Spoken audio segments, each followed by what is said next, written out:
Prepositions पर हमारी class चल रही है और होपफुली सारे बच्चे प्रैक्टिस भी कर रहे होंगे, मेहनत भी कर रहे होंगे और फायदा भी उठा रहे होंगे।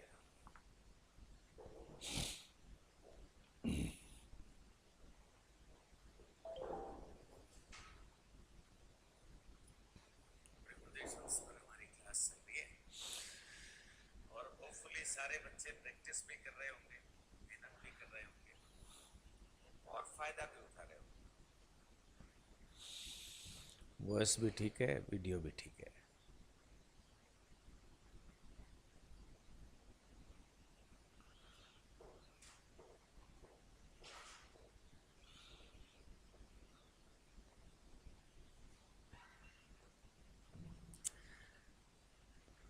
प्रीपोजिशंस का टॉपिक, गुड इवनिंग बेटा,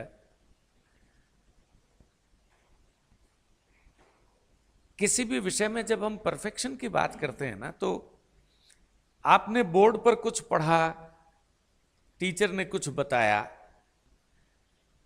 वो अलग विधा है। खुद को कितना पढ़ाया। अभी आपसे पिछली क्लास में मैं एक्सरसाइज करवा रहा था, हमने एक दूसरे की कई बार मदद की है, तो वो मेनी टाइम से पहले बच्चों ने फॉर लगा दिया, क्योंकि परफेक्ट कंटिन्यूअस टेंस में फॉर और सिंस का प्रयोग सीख रहे हैं।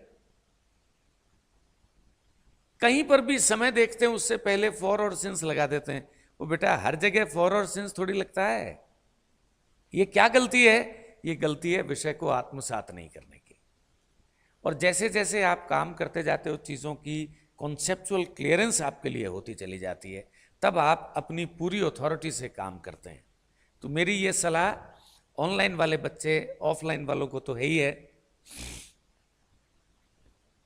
कम पढ़ें, थोड़ा पढ़ें, जो पढ़ा उसको गुणे ज्यादा।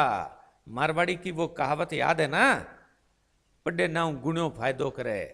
मोहित गुड इवनिंग। तो वो गुणन बहुत ज्यादा जरूरी है और वो एकांत में होता है, इसलिए अपने एकांत को संभाल करके रखें।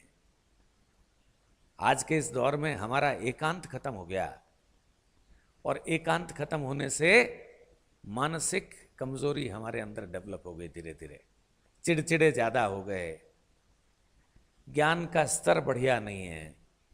पिछले कुछ सालों से अधिकांश बच्चे भाषाई तौर पर उतने कंफर्टेबल नहीं है बेटा, जितना उनको होना चाहिए। कारण बहुत सीधा सा है, भाषा को तैयार करने के लिए उसके साथ समय तो बिताना पड़ेगा। अभी भी बहुत सारे बच्चे ऐसे लिखते हैं, मैंने लिखवाया पिछले कुछ सालों से।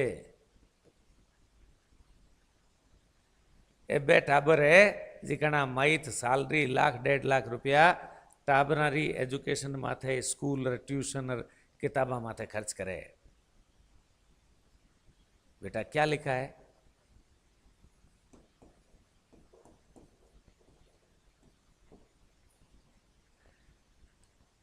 बच्चा पढ़ने अंग्रेजी आया है,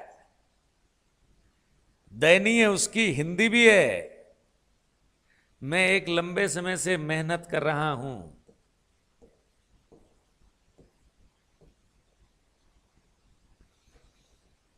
ये लिखते हैं पिछले, मैं किन बोल रहा देख तो सरी, ऐसे बोलते हैं क्या? पिछले। बड़ी की मात्रा कैसे लग गई? अब बच्चे को दिक्कत यह है कि उसको पता ही नहीं कि बड़ी की मात्रा क्या है, छोटी की मात्रा क्या है। इसलिए मैंने क्लासेस का सिस्टम ही बदल दिया है। अब ग्रामर उन्हीं को पढ़ाऊंगा जो ग्रामर पढ़ने के योग्य हैं, वरना कम से कम 2-3 महीने उन बच्चों की भाषा पर बिता करके भाषा के कुछ बेसिक्स तो तैयार करवाऊं। तो अब सारे बच्चों को लैंग्वेज पढ़ाई जाएगी, उसमें से जो बच्चे योग्य होंगे उनके साथ व्याकरण में काम करूंगा। दीपिका, कंवरू, नमस्कार बेटा। ऐसे थोड़ी लिखते हैं यार, ऐसे लिखते हैं ना। बहुत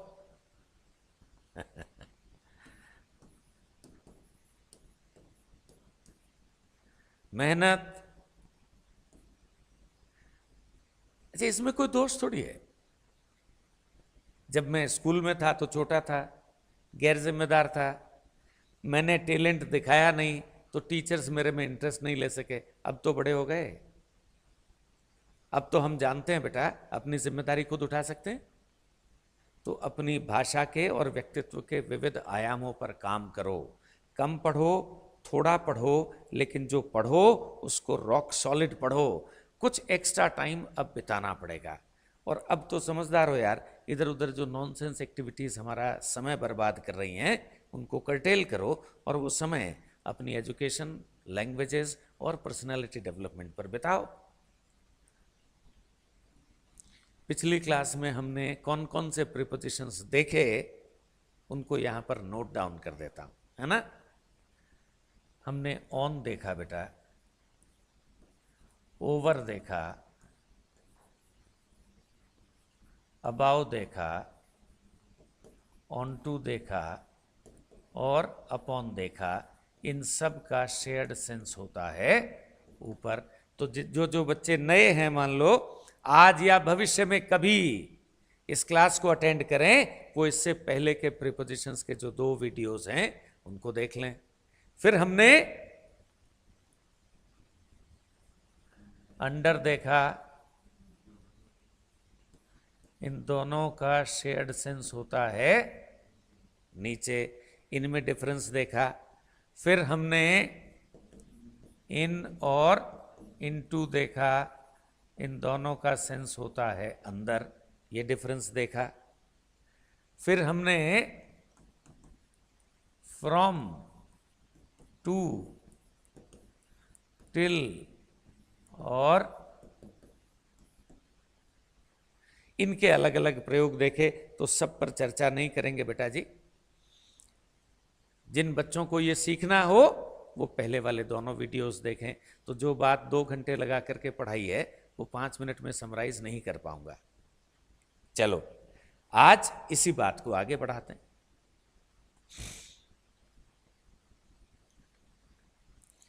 टाइम के सिलसिले में प्रीपोजिशंस देखते हैं। किसके सिलसिले में? टाइम। टाइम घड़ी का हो सकता है ना यार, क्लॉक टाइम। जी सर बिल्कुल हो सकता है। अगर घड़ी का टाइम बता रहे हो, क्लॉक टाइम बता रहे हो, तो ध्यान रखना बेटा, ऑन कभी नहीं लगता, ऑन कभी नहीं लगेगा, एट लगता है और बाय लगता है। घड़ी के टाइम के साथ ऑन कभी मत लिखिएगा। मैंने कहा ना, हम अज्ञानवश, अनुभवहीनतावश हिंदी से अंग्रेजी में जाते हैं। वो हिंदी आपको यहां गाइड ना करे। I'll be back on 5 PM कभी नहीं हो सकता बेटा।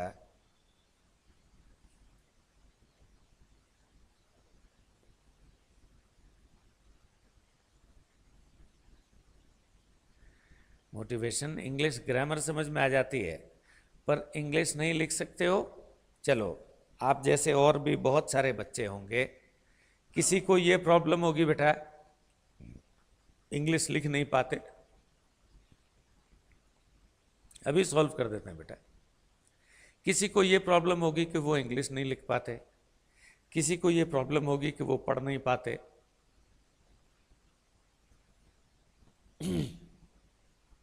किसी को ये प्रॉब्लम होगी कि वो इंग्लिश बोल नहीं पाते, किसी को ये प्रॉब्लम होगी कि वो ग्रामर समझ नहीं पाते।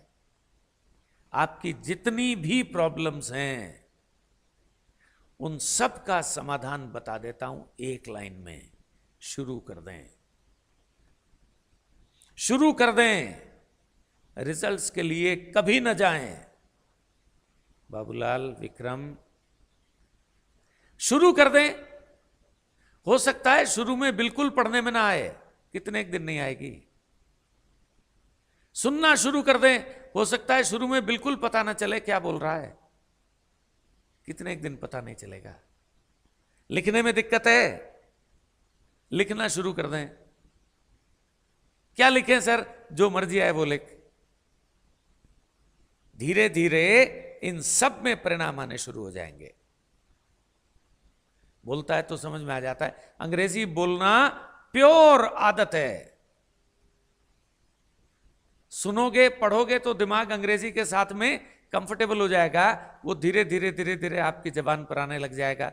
फिर कोई एक दोस्त बना लें जो आप ही की तरह हो, है ना। दूसरों के सामने बोलने में तो थोड़ा सा रेपुटेशन का मामला रहता है। लाइक माइंडेड दोस्त बना लें, सुबह शाम उसके साथ घूमने जाएं, अंग्रेजी में बातचीत करें। शुरू में अटकोगे, गलत बोलोगे, 2 लाइन के बाद तीसरी लाइन हिंदी में आ जाओगे, चिंता मत करना। इन सब चीजों के परिणाम 6 महीने बाद दिखने शुरू हो जाएंगे। दोस्त के साथ बोलोगे, फिर धीरे धीरे 1-2 लोग और आ जाएंगे, फिर पब्लिक स्पीकिंग हो जाएगी। सब ने ऐसे ही सीखा होता है। ग्रामर के अब जब कॉम्प्लिकेटेड टॉपिक्स की तरफ मैं देखता हूं तो स्कूल में जो चीजें टीचर्स नहीं सिखा सके वो अपने आप समझ में आने लगी। अनुभव बहुत बड़ा गुरु होता है बेटा। सिर्फ अंग्रेजी का सवाल नहीं है। मैं आपका टीचर हूं, क्लासिक किशोर सर मैं आपका टीचर हूं बेटा, और आपके जीवन के हर पग पर पथ प्रदर्शन करना मैं अपनी नैतिक जिम्मेदारी मानता हूं। और मैं चाहता हूं कि मेरे बच्चे लड़ना सीखें, लड़ करके अपना मुकाम हासिल करना सीखें। हारे हुए, हताश, निराश, अवसाद में डूबे हुए लोग नहीं चाहिए। एक चीज पर हमारा वश है, हमारे कर्म पर। आपको पता है, जानवर और इंसान, ईश्वर ने समानता दी है सब में। जो नैसर्गिक गुण है ना, भय, निद्रा, आहार, सब में समान है। कभी भी आ जाओ बेटा, सर्व सुलभ हूं मैं। तो ये सारी चीजें जानवर में और इंसान में समान है। पर इंसान को एक चीज अतिरिक्त दी है ईश्वर ने। क्या? कर्म और विचार की प्रधानता। इंसान कर्म करने में और विचार करने में स्वतंत्र है।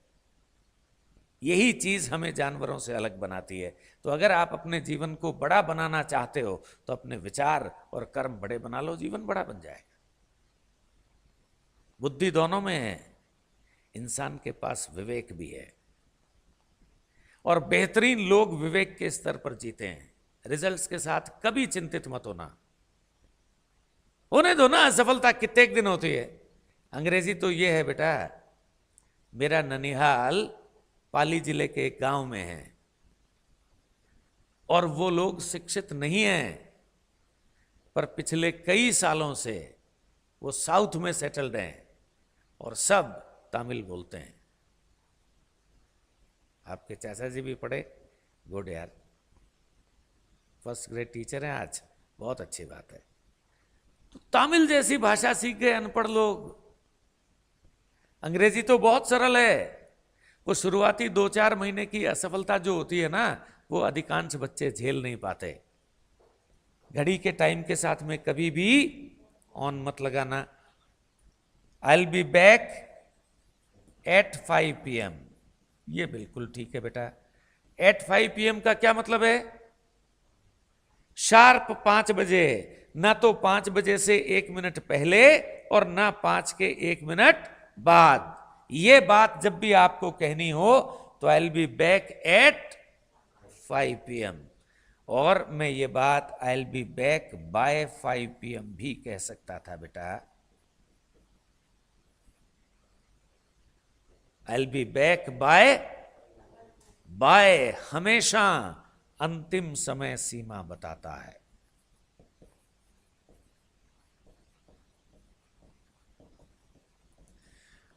बाय क्या करता है? हमेशा अंतिम समय सीमा बताता है, डेडलाइन। मतलब 5 बजे से पहले कभी भी आ जाऊंगा। गोवर्धन खुश रहो बेटा। 5 बजे से पहले कभी भी आ जाऊंगा, 5 बजे के बाद नहीं आऊंगा। अभी जो बच्चे ऑनलाइन क्लास अटेंड कर रहे हैं, ऑफलाइन कर रहे हैं, अचानक मेरे को कहीं जाना पड़ जाए और मैं कहूं बेटा वेट करना मेरा, वापस आकर के पढ़ाऊंगा। ठीक है सर। कब तक आओगे वापस? अभी अगर मैं कह जाऊं कि आई will be back at 8 PM, I will be back at, तो मतलब मैंने आपको कह दिया कि अभी आपके पास मेरी घड़ी में 7:34 हुए हैं, इतना वक्त आपके पास में है, कहीं जाकर के आना चाहें तो आ जाएं। मैं तो 8 बजे ही आऊंगा, तो आपको ये डर नहीं रहेगा कि कहीं सर 7:45 आकर के पढ़ा तो नहीं देंगे। मैंने कहा ना आई will be back at 8 PM, यही अगर मैंने कह दिया होता आई will be back by 8 PM, तो अब मैंने आपको कहीं जाने लायक भी नहीं छोड़ा। 8 बजे तक आ जाऊंगा, तो सर हम जाएं या बैठे रहें? ये मैंने आपको डिलेमा में डाल दिया ना। ऑन 5 PM कभी नहीं हो सकता, एट 5 PM का मतलब शार्प 5 बजे, बाय 5 PM का मतलब 5 बजे तक, उससे पहले कभी भी, उसके बाद कभी नहीं। ये बाय का सेंस है। क्लियर है बेटा? आगे चलें। अगर यही टाइम आपका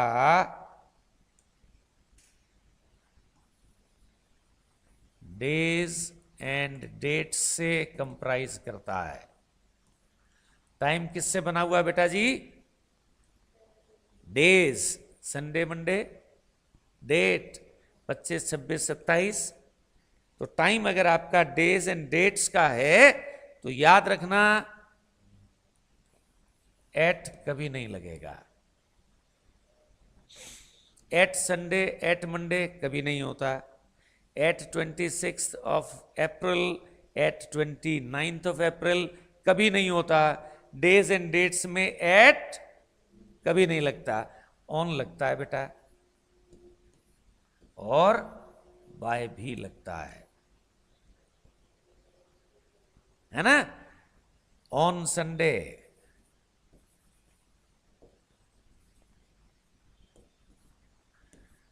ठीक है, बाय संडे,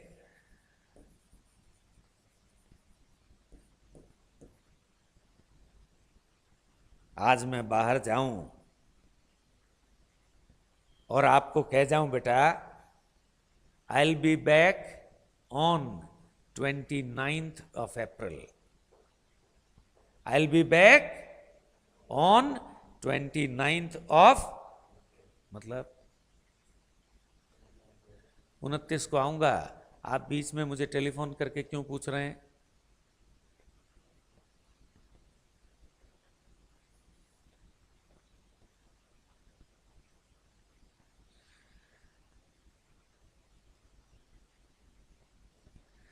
मोहित बेटा, अब से 5 मिनट पहले मैंने आप ही के सवाल का जवाब दिया था, फिर दे देता हूं। आप जो मॉड्यूल की बात कर रहे हैं इसको कॉम्प्रिहेंशन कहते हैं, है ना? कॉम्प्रिहेंशन मतलब वो ये चेक करेंगे कि आपकी अंग्रेजी की समझ कैसी है। रोज अपने विचार सीधे अंग्रेजी में लिखो, रोज अंग्रेजी का अखबार पढ़ो, रोज अंग्रेजी सुनो, है ना?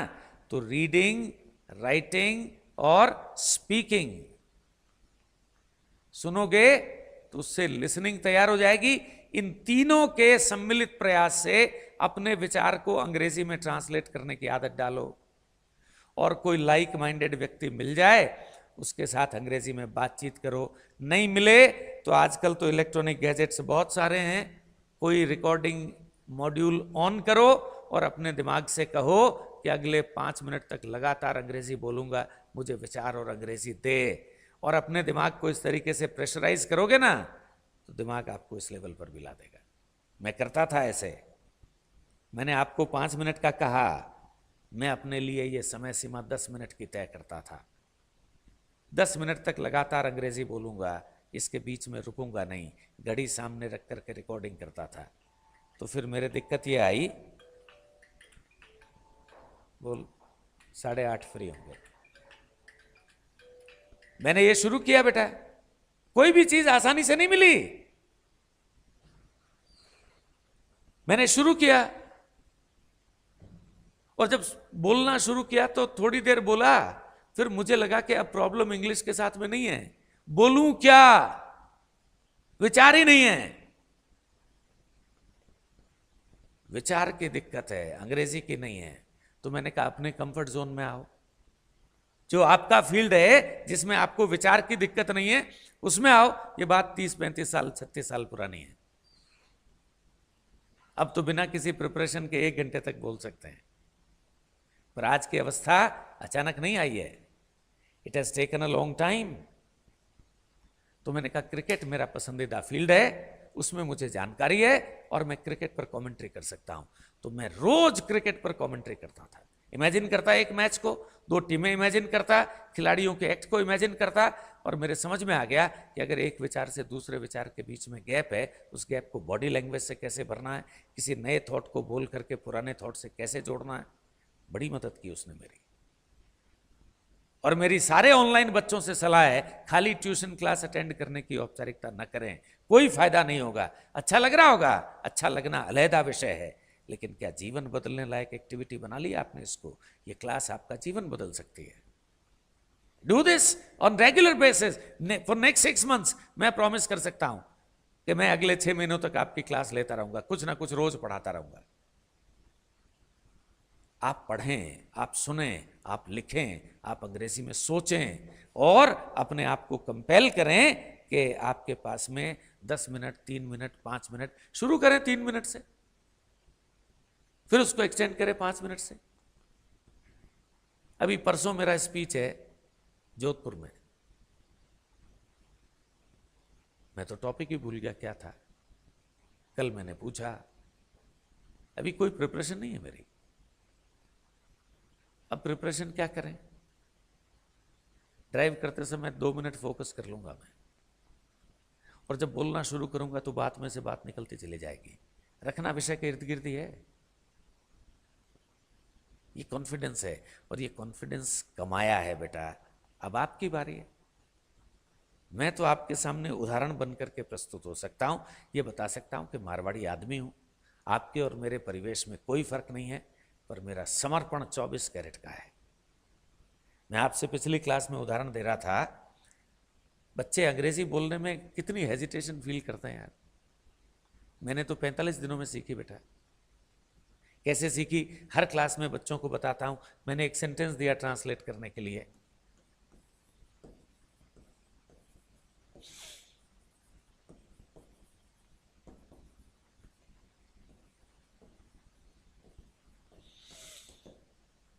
Have you ever helped anyone, इसकी हिंदी दी थी मैंने।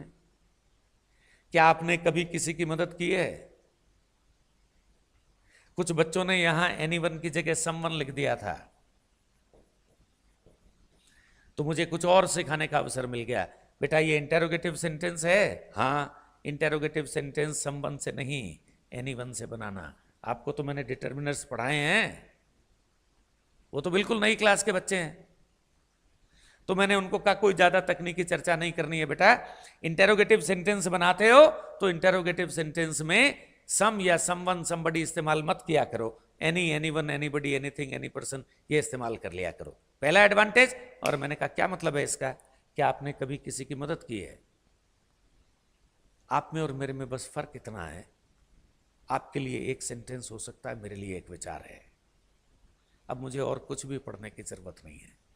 अगले 24 घंटों तक मैं इसी एक सेंटेंस पर काम करूंगा, और ये सेंटेंस और इसके जैसा कोई भी दूसरा सेंटेंस अब मेरे से कभी गलत नहीं हो सकता। बस इतना कमिटमेंट था। कभी मीडिया वाले पूछते हैं सर आपने क्या संघर्ष किया? कोई संघर्ष नहीं किया भैया, टके का संघर्ष नहीं किया। मैं मेहनत को संघर्ष का नाम नहीं दे सकता। मेहनत अलग है, संघर्ष अलग है।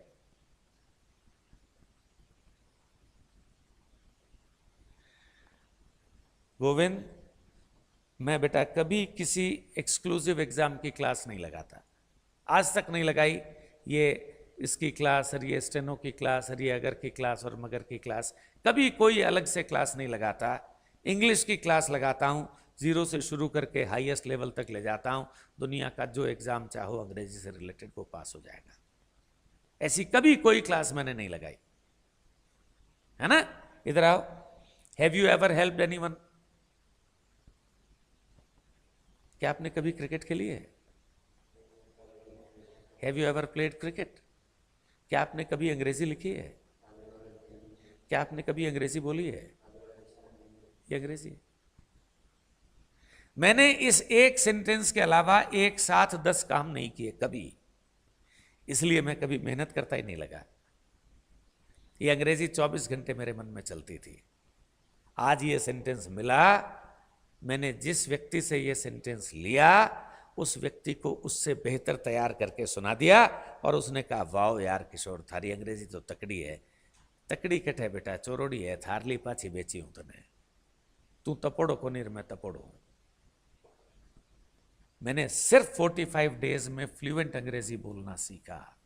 आज भी मेरी क्लास में कुछ बच्चे ऐसे बैठते हैं जिनका अंग्रेजी का स्टैंडर्ड मेरे उस स्टैंडर्ड से फार बेटर है जब मैंने सीखना शुरू किया था। कुछ नहीं आता था मुझे, एक ही सिस्टम समझ में आया, अपने से बड़े और गुणी लोग जो कर रहे हैं उनके फुटप्रिंट्स फॉलो करना शुरू कर दो। गोविंद, ऑफलाइन रोज चलती है बेटा, कल आ जा सुबह 9:30 बजे, और 9:30 नहीं आ सकता तो शाम को आ जा 6 बजे। नई क्लासेस ये 2 हैं। भाई हमसे गुणी और बड़े लोग हैं ना, वो जो कर रहे हैं उनके फुटप्रिंट्स फॉलो करें। मेरे ये खेल समझ में आ गया कि सर सिर्फ शक्लें बदली जाती है। क्या आपने कभी कार खरीदी है? क्या आपने कभी कार चलाई है? क्या आपने कभी कार साफ की है? थैंक यू यार Mohit. Have you ever cleaned any car? That is how I improved. सारी क्लासेस में बच्चों के साथ हमेशा शेयर करता हूं। अब देख लो आप में से किसको कितनी भूख है। मेरी भूख तो उस दिन से आज तक लगातार बरकरार है, और जिस दिन मेरी भूख डिमिनिश हो जाएगी उस दिन पढ़ाना बंद कर दूंगा। मन रे ऊपर कर काम मारूं करी जाई को नहीं। I am still enjoying classes, और यही आप सबसे भी मेरी लालसा है बेटा। जब अंग्रेजी सीख रहे हो तो अपना 100% दो। ये तो नेचर है। मारवाड़ी में कहवा जा न्याल कर दे, ओ मैं न्याल ओढ़ो बैठे हो। सिर्फ अंग्रेजी तो की है मैंने, अब आपकी बारी है। आपकी मदद करने के लिए तो मैं खड़ा हूं। मुझे किसने सिखाया एनीवन और समवन में क्या डिफरेंस है? अपने आप ही संघर्ष कर करके सीखा। हमने तो ये भी सीख लिया था इंटेरोगेटिव सेंटेंस में दोनों में से कुछ भी लगा सकते हो, पर उसका विभेद भी सीखा। काम करते जाओ, प्रॉब्लम्स आती जाएंगी, वो प्रॉब्लम्स आपकी गुरु हैं, रटना मत। तो डेज एंड डेट से रिलेटेड जब प्रीपोजिशंस यूज कर रहे हो, एट संडे कभी नहीं हो सकता, ऑन संडे, बाय संडे। तो अभी मैं बाहर जाऊं और आपको कह जाऊं बेटा जी I will be back on Sunday, आप मुझे फ्राइडे को फोन करके क्यों पूछेंगे? सैटरडे को फोन करके क्यों पूछेंगे? मैंने कहा है आई will be back on Sunday, Sunday को ही आऊंगा। लेकिन यही अगर मैं कह जाऊं आई will be back by Sunday, Sunday is the deadline, उससे पहले कभी भी। तो अब आपको फ्राइडे को भी हो सकता है मुझे फोन करके पूछना पड़े, सैटरडे को भी हो सकता है मुझे फोन करके पूछना पड़े, लेकिन ये कंफर्म है कि मंडे नहीं होगा। तो by always talks about the deadline.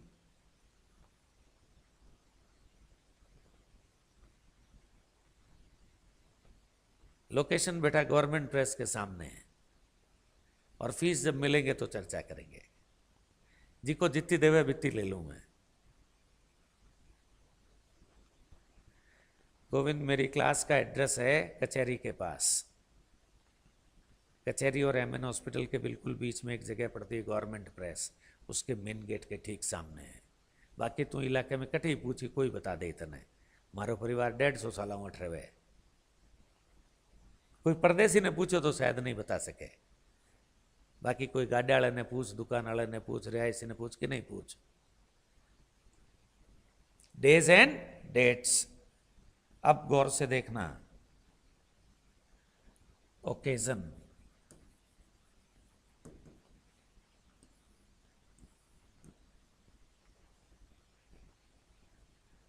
Occasion अवसर। ये टाइम एक पिक्यूलियर नेचर का है, ध्यान रखना। पिक्यूलियर मतलब विशिष्ट, जब चीजों के संदर्भ में इस्तेमाल किया जाए, लेकिन अगर इंसानों के संदर्भ में इस्तेमाल किया जाए तो पिक्यूलियर का मतलब पागल।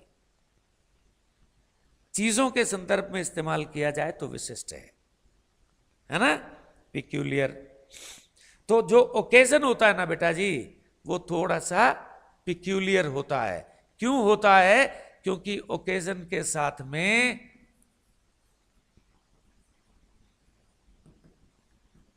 सेलिब्रेशन भी शामिल होता है। तो जिस एक दिन आप इस त्योहार को मनाते हो वो तो है ही, पर उस त्योहार के सेलिब्रेशन का पीरियड भी उसमें शामिल होता है।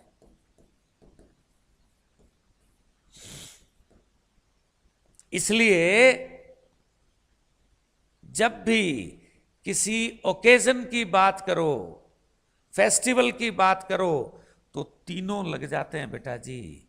ऑन भी लग जाता है, एट भी लग जाता है, और बाय भी लग जाता है ना, क्योंकि इसकी नेचर थोड़ी सी पिक्यूलियर है। जरा समझना मेरी बात। मान लो इस बार दिवाली 15 अक्टूबर की है। दिवाली कब है बेटा जी? 15 अक्टूबर की। आप जानते हैं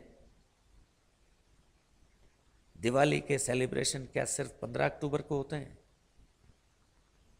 इससे पहले शुरू हो जाते हैं और इसके बाद तक चलते हैं। ये अलग बात है कि आजकल की जिंदगी में हम अपने जीवन का रस खो चुके हैं।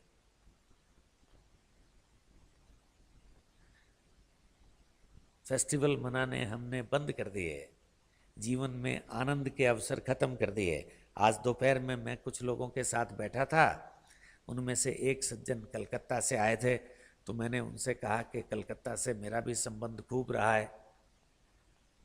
वो एम्बेसडर कार की बात कर रहे थे। मैंने कहा मैंने एम्बेसडर कार की फैक्ट्री देखी है। हावड़ा स्टेशन से 3-4 स्टेशन पहले एक स्टेशन हुआ करता था जिसका नाम है हिंद मोटर। और हावड़ा से जब जाते हैं तो लेफ्ट हैंड साइड को 1 किलोमीटर तक आपको एम्बेसडर गाड़ियां ही गाड़ियां खड़ी दिखती थी। ये वो दौर था, हिंदुस्तान में एम्बेसडर राजशाही कार मानी जाती थी, अभी नहीं है प्रचलन में। तो वो भी ये कह रहे थे कि सर आप जब कलकत्ता आए थे और अब जो कलकत्ता है उसमें बड़ा फर्क आ गया सर। गणगौर का उत्सव बीकानेर के बाद अगर कोई सबसे बेहतरीन मनाया जाता था तो वो कलकत्ता में मनाया जाता था। अब वो बात नहीं रही साहब। मैंने कहा क्यों नहीं रही? न्यूक्लियर फैमिलीज टूट गई साहब। कलकत्ता के बड़े बाजार में खड़े हो जाओ तो आपको यही लगता था बीकानेर में खड़े हो। अब न्यूक्लियर फैमिलीज टूट गई साहब। अब लोग अपने परिवार के साथ ज्वाइंट फैमिलीज टूट गई। ज्वाइंट फैमिली टूट गई तो अब सबके जीवन का रस खत्म हो गया। वरना सेलिब्रेशन चलते थे लंबे लंबे। हमारे साथ भी देख लो, मुझे दिवाली सबसे ज्यादा पसंद है। टाबरा ने कोड है जी, हमने दिवाली रो कोड है, कब आकर के निकल जाती है पता ही नहीं चलता।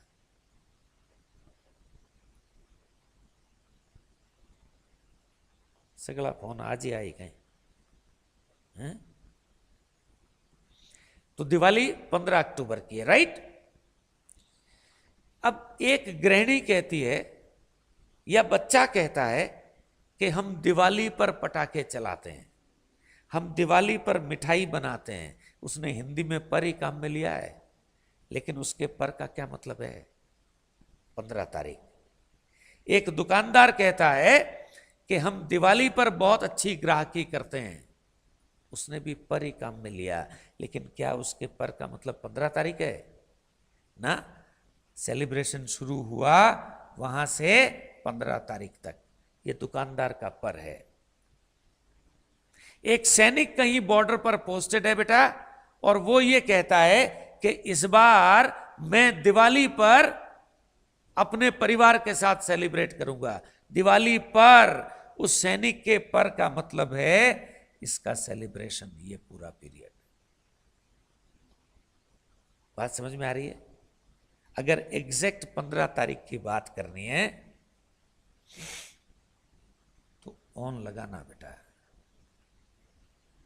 एग्जैक्ट 15 तारीख की बात करनी है, 15 अक्टूबर की, तो ऑन लगाना। 15 अक्टूबर तक की बात करनी है तो बाय लगाना, और दिवाली के सेलिब्रेशन के पूरे पीरियड की अगर चर्चा करनी है तो एट लगाना। ध्यान रखना, ऑन दिवाली भी करेक्ट है, कब लगाओगे? जब 15 तारीख की बात करोगे। बाय दिवाली भी करेक्ट है, कब लगाओगे? जब सेलिब्रेशन के शुरू होने से लेकर के 15 तारीख तक का जिक्र कर रहे हो, वो है बाय। और जब दिवाली के सेलिब्रेशन के टोटल पीरियड्स की, इसके शुरू होने से लेकर के खत्म होने तक इस पूरे पीरियड की चर्चा करोगे तो क्या लगेगा? एट लगेगा। इसलिए टाइम के सिलसिले में प्रीपोजिशंस का प्रयोग, घड़ी का टाइम अलग है बेटा, डेज एंड डेट्स का अलग है, और ओकेजन का अलग है। लगा लोगे? यूज कर लोगे?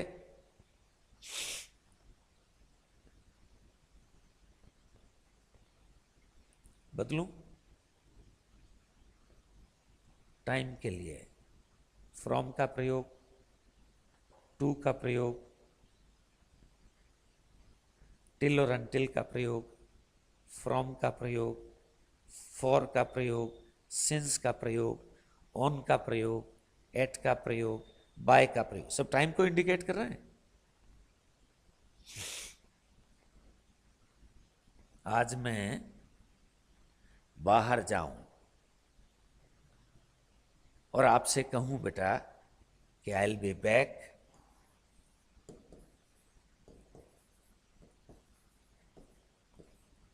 आई विल बी बैक। हाँ बेटा, ये बात अभी जब प्लेस के सिलसिले में देखेंगे तो आएंगे, अभी टाइम के सिलसिले में देख रहे हैं, वो प्रयोग अलग है। आई विल बी बैक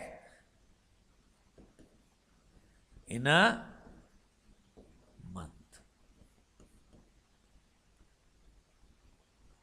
आज कितनी तारीख है जी? 25 अप्रैल।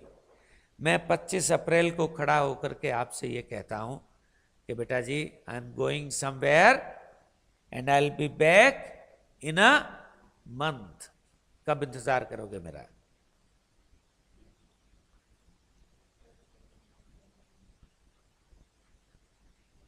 पच्चीस मई से पहले पहले या 26 मई को? 25 मई से पहले पहले। अच्छा, मैं ये कह जाऊं आई will be back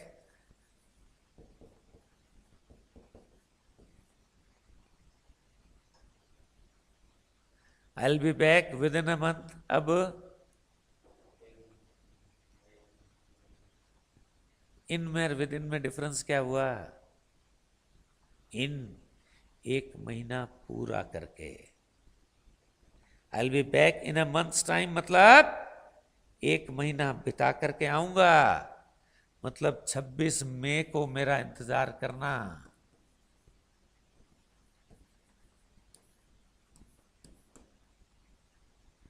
in a months time, in a weeks time. Avinash प्रणाम बेटा, प्रणाम। मोड़ो आयो नहीं? कोई बात नहीं, नावे जितो ही पुण्य है। Vasu, good evening. I will be back with in a month.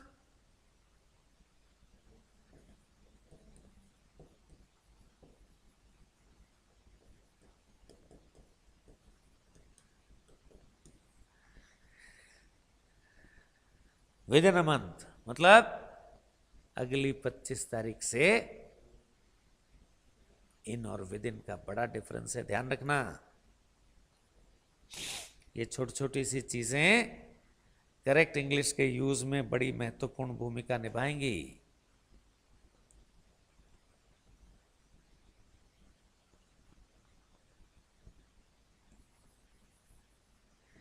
In the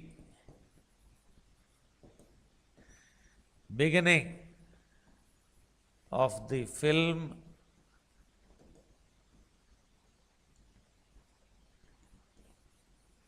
they talk about our culture.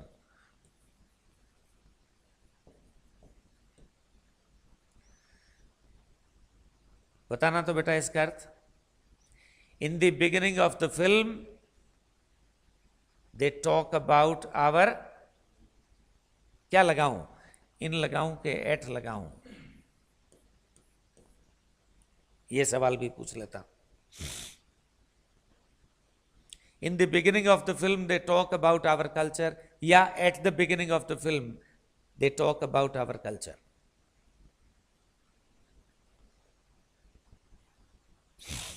नहीं पता, चलो मैं बताता हूं। इन एट गलत है क्या? दोनों सही है।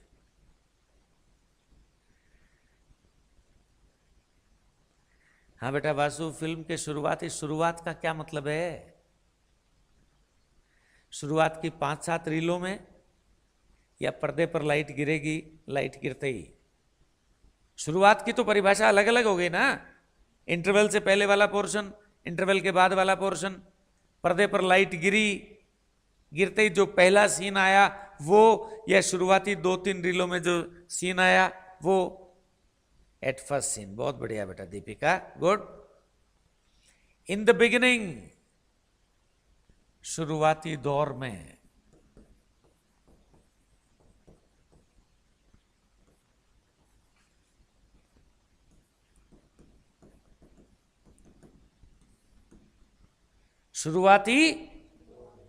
शुरू की 2-3 रीलें, लाइट गिरते ही पहला सीन नहीं, वो अगर बताना हो तो एट लगाना। सबसे पहला। आरती, गुड इवनिंग बेटा। इनसुटेबल नहीं, सही तो दोनों ही है बेटा। एट मतलब सबसे पहला।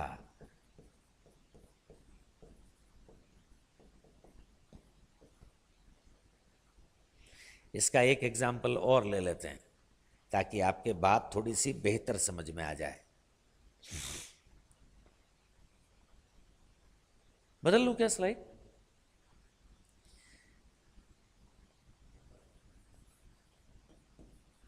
इन the beginning of his book he writes about his background. In the beginning of his book, he writes about his, मतलब शुरुआती 2-3 चैप्टर्स में। अगर वही बात वो एट से कहता, at the beginning of his book, मतलब ऑन फर्स्ट पेज।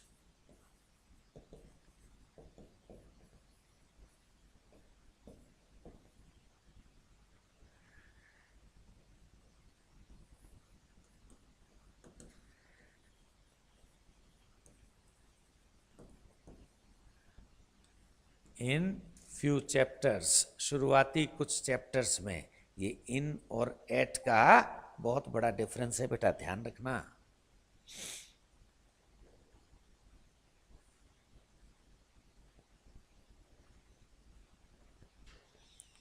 टाइम के सिलसिले में on, at, by, in, with in the beginning, at the beginning, from, to, till, until, है ना। फॉर, सिंस, ये इतने सारे डिफरेंट प्रीपोजिशंस हमने देखे। किस सिलसिले में देखे? टाइम के सिलसिले में। अब कुछ यूसेस और हैं जो प्लेस के सिलसिले में है ना। अभी किसी बच्चे ने कहा था कि छोटे स्थान के लिए एट, बड़े स्थान के लिए इन, ये प्लेस के सिलसिले में है। तो प्लेस के सिलसिले में अगली क्लास में पढ़ेंगे। क्या ये यूज कर पाओगे? अभी हमने फिक्स यूसेस के बारे में और अलग अलग प्रीपोजिशन से जो भाव में परिवर्तन होता है उसके बारे में चर्चा की नहीं है, वो अगली कुछ क्लासेस लेंगे। अभी तो हमने जो प्रीपोजिशंस के बेसिक यूसेस हैं, ये एक छोटी सी चर्चा और कर लेते हैं यार।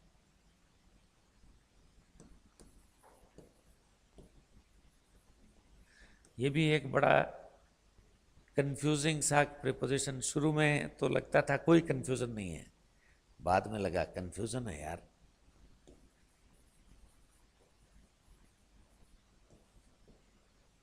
बिटवीन एंड अमंग, जानते हो ना क्या? बिटवीन दो के बीच में, अमंग सबको ही पता है। तीन के लिए लग सकता है, कब? परस्पर हो तो बिटवीन दो के लिए, अमंग दो से अधिक के लिए। ये तो प्राइमरी यूज है बेटा, सब जानते हैं। थोड़ा सा एडवांस लेवल पर आ जाओ। बिटवीन दो से अधिक के लिए भी जब संख्या निश्चित हो एवं परस्पर का भाव हो।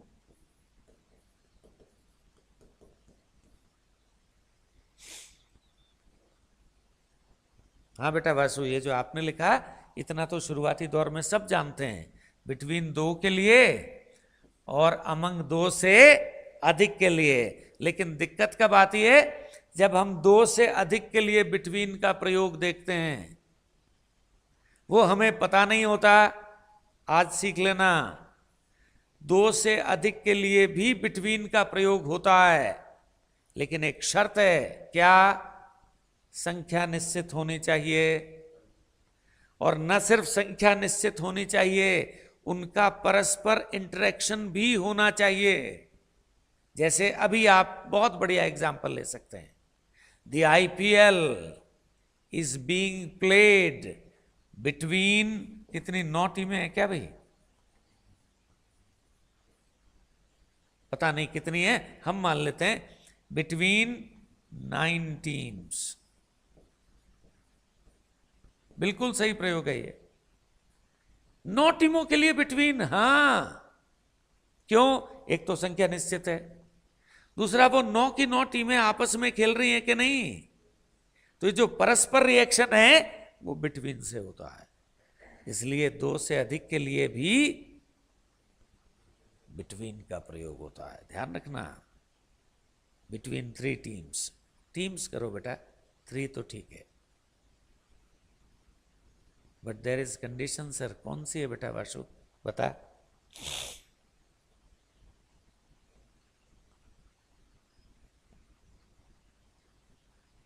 कंडीशन किसी है वासु, आ बता। टीमा तो 9 क्यों, और तुम्हें अंदाज हूं लिखी, 10 लिख ले भले तो।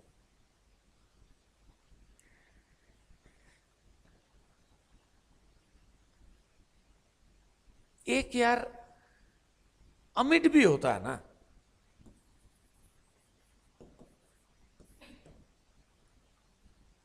अमिट कब लगता है?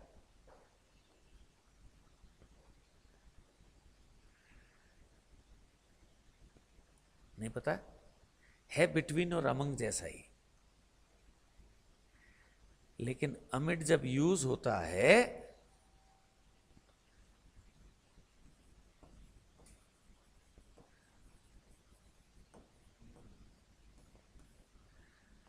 अनकाउंटेबल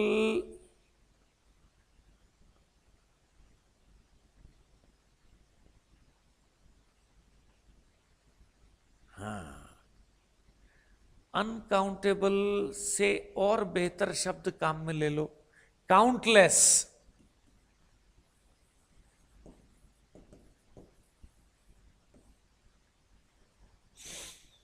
है ना, काउंटलेस जब हो, अनकाउंटेबल नाउन। बिल्कुल बेटा, जैसे एक भीड़ थी, भीड़ थी। अब भीड़ वैसे तो यार उसमें लोग जो हैं वो काउंटेबल ही हैं, लेकिन काउंटलेस थे, है ना। तो आप कह सकते हैं amid that crowd he found himself very uncomfortable. Amid that crowd, अब उस क्राउड में कितने लोग थे कितने नहीं उससे मतलब नहीं, पर संख्या बहुत ज्यादा थी। It was a kind of countless situation. जैसे मैं कैमल फेस्टिवल का जब भी विशेष रूप से जैसलमेर में सम के धोरों में संचालन करता हूं, तो I used to say it's a beautiful evening amid these beautiful sand dunes. What did I say? Amid these beautiful sand dunes, and we all have been just enjoying beautiful ambience and a great royal cultural heritage of this beautiful part called Jaisalmer. Amid sand dunes हैं कितने, countless है ना। तो वहां पर हम amid का प्रयोग बेहतर तरीके से करते हैं। Amid, between, among. गुड यार वासु, काउंटलेस राइट वर्ड है, ठीक है। तो ये प्लेस के लिए हो गया बेसिकली। कुछ और यूसेज हैं प्लेस के, प्रीपोजिशंस के। तो कल संभवतः है प्रीपोजिशन की जो बेसिक क्लास है बेटा वो पूरी हो जाएगी, उसके बाद एक्सक्लूसिव क्लास पर चर्चा करेंगे। एक ही शब्द के साथ प्रीपोजिशन बदलने से भाव बदल जाते हैं। वो बड़ी यूजफुल और बहुत इंटरेस्टिंग क्लासेस होंगी बेटा। लेकिन चूंकि मैं किसी स्पेसिफिक एग्जाम के लिए नहीं पढ़ाता, कभी कंप्लीट जनरल इंग्लिश पढ़ाता हूं, इसलिए प्रीपोजिशन से रिलेटेड बेसिक इंफॉर्मेशन मैंने आपके साथ शेयर की। एक क्लास मुझे और चाहिएगी और उसके बाद हम डिफरेंट वर्ड्स के साथ डिफरेंट प्रीपोजिशंस और कॉम्पिटिटिव एग्जाम्स के हिसाब से बुल्स आई हिट करेंगे। तो प्रीपोजिशन की 2, 4, 5 क्लासेस और लूँगा। आज के लिए इतना बहुत है बेटा जी।